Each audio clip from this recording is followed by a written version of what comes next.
my top science advisor, John Holdren, periodically will issue some chart or report or graph in the morning meetings, and they're terrifying. and everybody starts off the day thinking about, okay, we've really got to get on this. We've got to pay attention to this.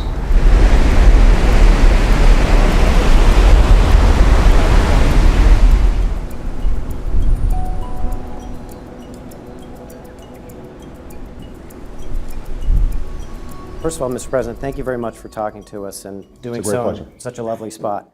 We're told you've thought a lot about how and why civilizations collapse.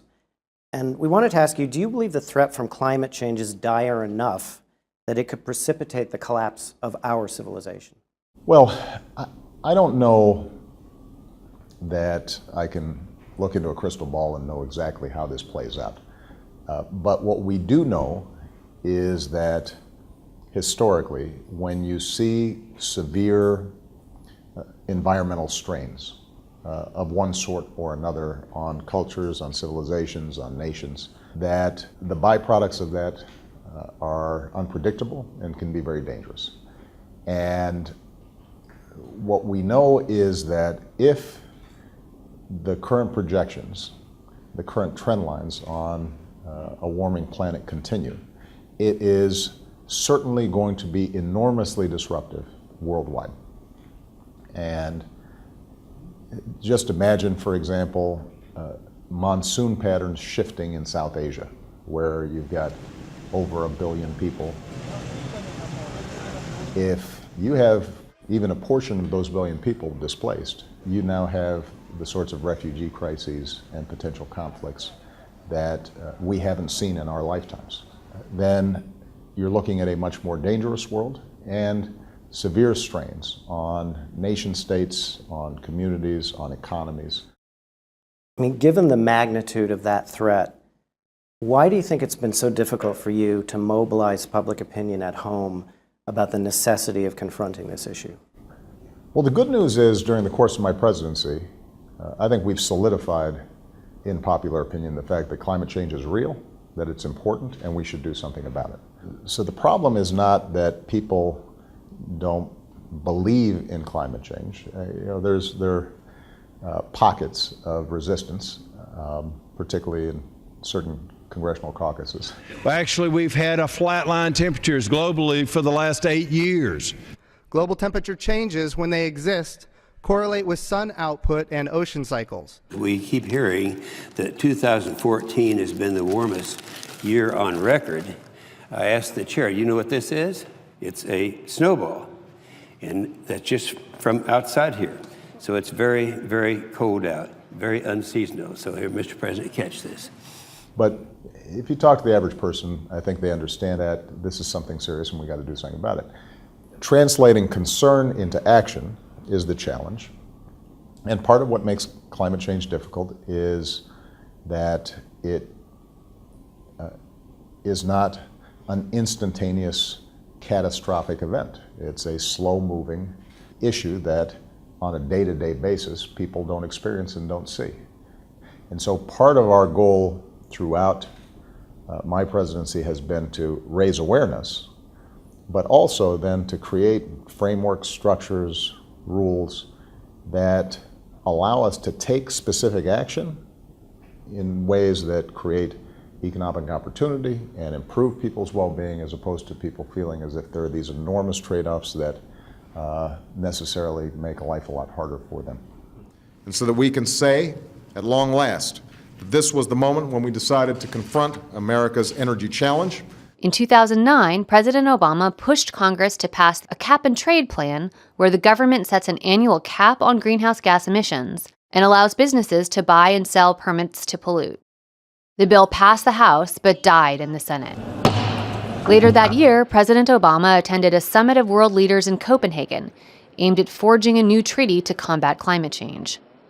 His speech at the summit was praised. I believe we can act boldly and decisively in the face of a common threat. But the United States was criticized for its failure to enact climate change policies at home.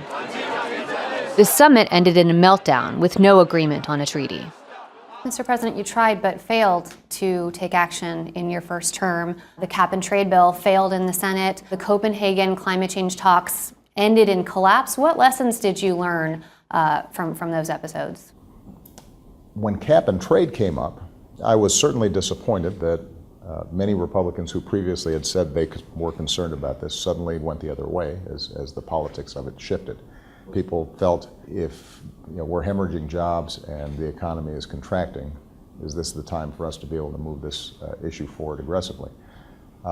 But what we did do is to use the model we had created with the auto industry to start thinking, how do we engage industry and how do we engage states on a whole set of rules and steps that, even though short of big comprehensive legislation, could still get the job done. And I think one of the most important things that people should know is that here in 2016, we've actually achieved more carbon emissions than we would have under the cap and trade bill that was presented and went down in the House. So it taught us that there's just more than one way to skin a cat. And what I was able to get done in Copenhagen was to at least extract the basic principle that if we're going to solve this problem, every country has to be involved, not just the wealthy countries. That seems like a small thing, but that was the mechanism whereby we were able, in subsequent meetings, to begin negotiations with China, ultimately leading to our joint announcement where China said it would set targets and restrain itself. The November 2014 announcement the president refers to is a significant one. The U.S. confirmed that it would double the pace of yearly emissions reductions, and China, for the first time, announced it would limit its own emissions. I commend President Xi, his team, and the Chinese government for the commitment they are making. I'm wondering whether there's anything you can recall and share with us about why the party leadership in China would be willing to take such painful steps. Did you have any kind of interesting exchanges with the president that gave you an insight into that?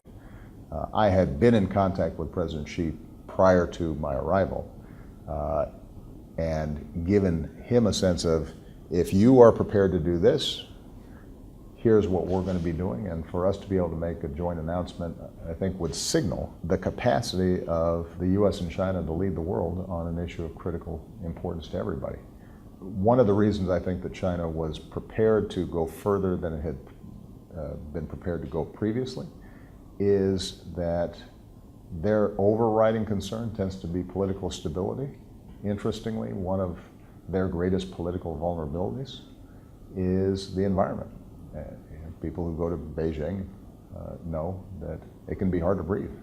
So I think the Chinese party leadership recognized that they had to rethink how they approach environmental issues. And we saw that as an opening for us to be able to say, not only can you address what is an increasingly important domestic issue, you can also work with us to create a multilateral framework that shows China's emerging leadership on the world stage. For the incredible work that you and your team have been doing. Back at home, Obama struggled to find common ground with Republicans on his own climate policies and elected to take aggressive, some Republicans would say unconstitutional, steps.